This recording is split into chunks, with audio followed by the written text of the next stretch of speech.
Mr. Koretz, the floor is yours. Well, thank you, Mr. President. Good morning, colleagues. Today we honor 850,000 Jewish refugees from Arab countries and Iran, a special day where we celebrate their abilities to overcome incredible adversity. Approximately 12% of Jews in the Los Angeles area identify as Sephardic or Mizrahi Jews. Many of them fled North Africa and the Middle East between 1948 and 1967. Some lived as penniless refugees for years. From Baghdad to Cairo, from Tripoli to Beirut, these Jewish communities have endured incredible hardships. And although they were stripped of everything, they kept their dignity, held their heads high, and moved on, and have contributed immensely to our culture and the economy of our community. This morning, we're joined by some of those individuals in our audience who have faced adversity and persecution, including members from the community of two synagogues in Westwood. The Sephardic Temple, which was founded in 1917 and has over 1,200 members, and Kahal Joseph Synagogue, founded in 1920, has a vibrant Sephardic community of 450 families. These incredible contributions are beyond measure.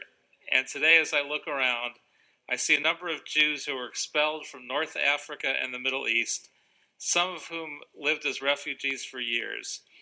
I'm reminded that all of you have one thing in common. No matter what challenges you and your families faced, you moved on and refused to live life as victims. Your strength and perseverance should not be taken for granted, as it can and should inspire other refugees. Also, many of you can help other Angelenos understand and strengthen their support for Israel. Few in North America know that over half of Israel's Jewish population descended from Jewish refugees from Iran and Arab countries.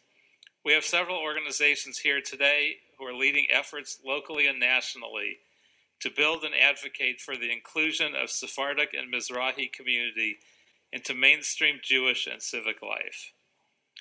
And I'd like to welcome Jimena, which is Jews indigenous to the Middle East and North Africa, an organization at the forefront of the international effort to address losses and heritage of Jewish refugees from North Africa and the Middle East, 30 years after, whose mission is to promote the participation and leadership of Iranian American Jews in American political, civic, and cultural life and Jewish life, Sephardic Temple, Kahal Joseph Congregation, the Israeli American Council, or IAC, the Iranian American Jewish Federation, the Milstein Foundation, and eyewitness refugees from Iraq and Libya, Penina Joseph Mechnagi and Joseph Samuels, who will share a few words with us today.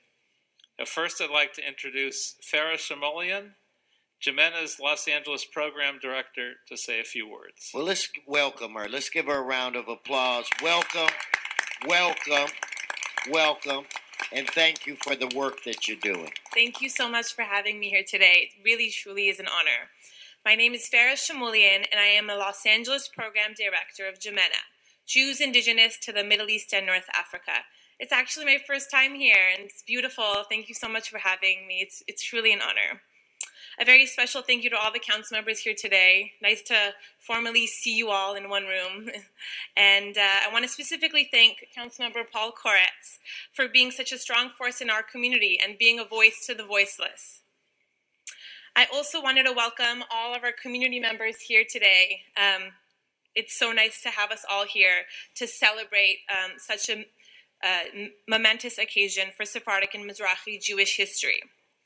In the early 20th century, under the heavy weight of anti-Jewish governments and policy, nearly 1 million Jews from the Middle East and North Africa had their property confiscated, basic human rights stripped, and were systematically persecuted and victimized. Ultimately, these Jews were forced to flee their homes and surrender their nationalities, becoming the forgotten refugees of the Middle East and North Africa. UN House Resolution 242 stated that Jews fleeing from Arab countries were bona fide refugees. Yet the international political community, the media, and North American academic human rights and mainstream Jewish institutions have continuously ignored the Mizrahi and Sephardic refugee experience. Jimena was established in 2002 to make our story and the story of our parents and grandparents known.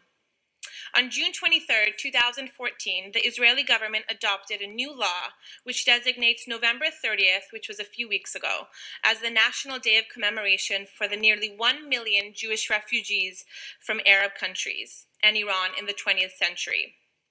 So within the past few weeks and months, commemoration programs have been happening all around the world to honor the heritage and history of Mizrahi Jews here in North America and in North America.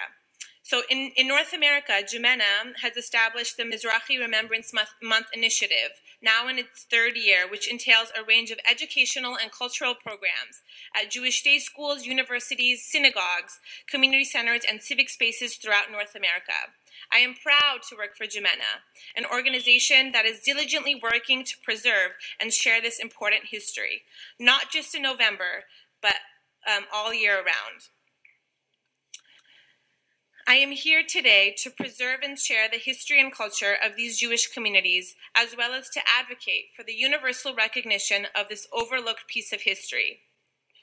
It is my hope that together we can keep this important story vibrant and alive. Thank you so much for listening. Thank you. Thank you so much. And now I'd like to introduce Joseph Samuels, an Iraqi-born member of Jimena's Speakers Bureau, to say a few words. Welcome, sir. It's a great honor for me to share with you today the untold story of Jews from Arab land. Thank you for inviting me, and thanks Councilman Paul Koretz for sponsoring this meeting. I was born in Taht al-Takia, in the Jewish old quarter city in Baghdad in 1930. In 3 weeks, I'll be 86. My mother tongue is Arabic. My Arabic name is Yusuf.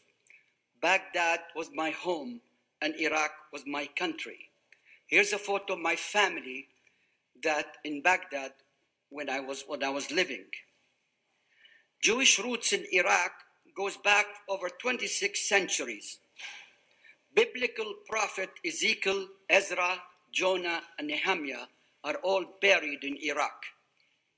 By mid-20th century, 1 in every 4 citizens in Baghdad was Jewish. Then things changed.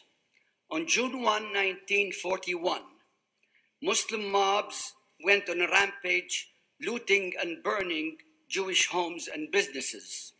They murdered Jewish men and children, raped women and girls, and murdered them. The violence became known as Farhud. Here's a photo of the mass grave of the victims. There were no arrests, prosecution, or convictions. Jews would not file complaint against Muslims without fear of retaliation and the fear for their lives. I was 10 and a half years old. There was nowhere to go, nowhere to hide, and no country to take us. This violence became known as Farhud. Then on May 15, 1948, Jews felt a beam of hope, safety, and freedom and dignity. Israel was born. After 2,000 years, once again, Jews had a country, a sanctuary from persecution and death. On the same day, 5 Arab countries declared war on the newly born Israel. They failed. The Iraqi government turned against the Jewish population. Summary arrests, torture, and public execution followed. Every Jew was a suspect. At the age of 19, I was smuggled out of Iraq to Iran and then to Israel. I became a homeless, penniless refugee. I stood in line for a free meal and slept in a tent. Here's a photo of the tent city of the refugees. In 1950, the Iraqi government allowed Jews to leave Iraq. Most of the 135,000 Jews living then left. They were allowed to leave with only one suitcase. They lost their homes, businesses, and their citizenship was revoked. Those who stayed faced systematic persecution, arrest, torture, and public execution. Most of them were smuggled out.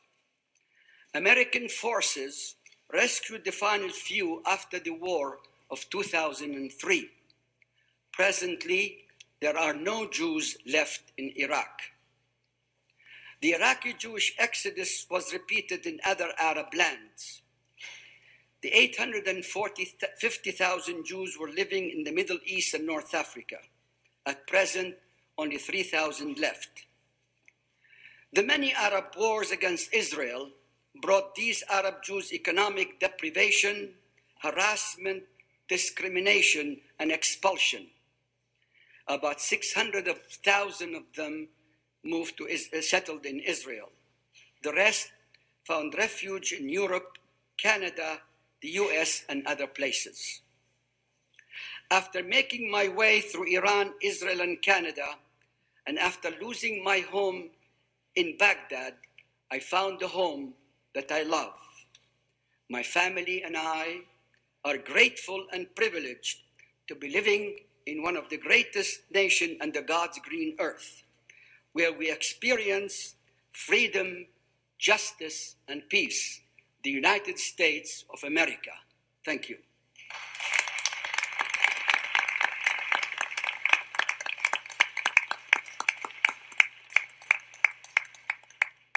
Well, thank you, Joseph, for sharing your story with us. Now I'd like to introduce Chana Meled, Executive Director of 30 Years After, to say a few words. Thank you so much. Hi. Thank you. Good morning, council members. Thank you for having me. And a huge thank you to Council Member Koretz for our continued partnership on a variety of very important issues. My name is Chana Meled, and I'm the Executive Director of 30 Years After.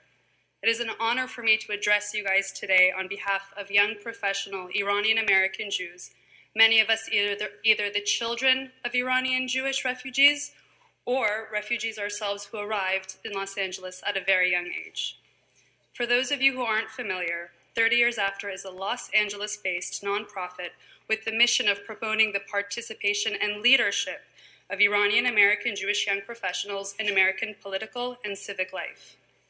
It was just under a decade ago, the founders of our organization decided that the time had arrived for us to give back to the society that took us in and to the institutions that settled us. It was time for us to formally play a role in the city that we now called home. 30 Years After's programming, including biennial conferences and a leadership and training program, is all focused on cultivating the next generation of civically aware influencers who are dedicated to playing a positive role in the greater story of Los Angeles. We're proud to share that our organization has engaged over 12,000 individuals to date.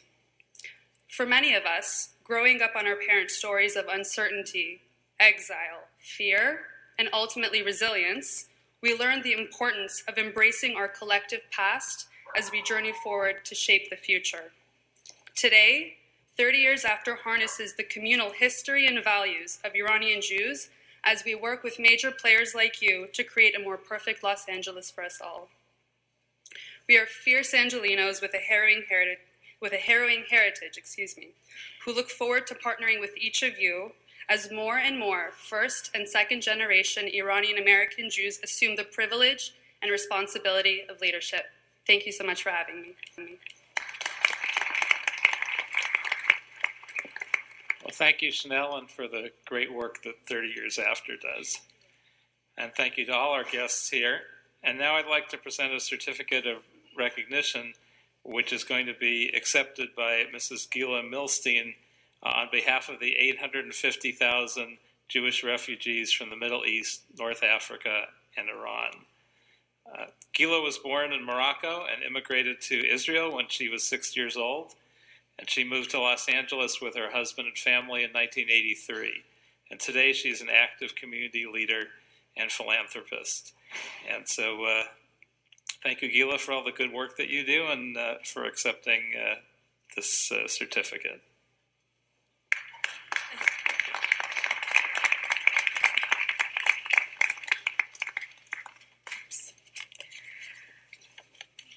Thank you, City Council Paul Coetz and Los Angeles City Council members for hosting this event. I want to thank everyone in this room for taking the time to attend and be here. And I want to thank Jimena for putting together this event and inviting me to participate. I'm humbled and honored to accept this certificate on behalf of the Jewish refugees from Arab countries. And as you heard, I was born in Morocco, and I was a little girl. We had to leave everything. We were forced to leave everything behind. The Jewish refugees from Arab countries have been ignored for far too long. And this recognition means so much to all of us. Events like this brings light to our untold stories. Thank you again for recognizing Jimena and for advancing the cause of truth and justice in our world.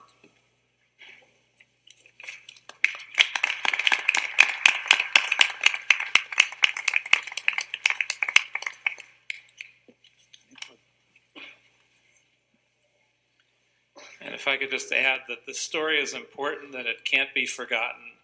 Nearly 1 million Jews experienced refuge in Arab countries, and the city of Los Angeles recognizes this unique population and honors them for their perseverance and ability to move forward in the face of injustice. So now it's my pleasure to present this certificate to Jimena and to Gila.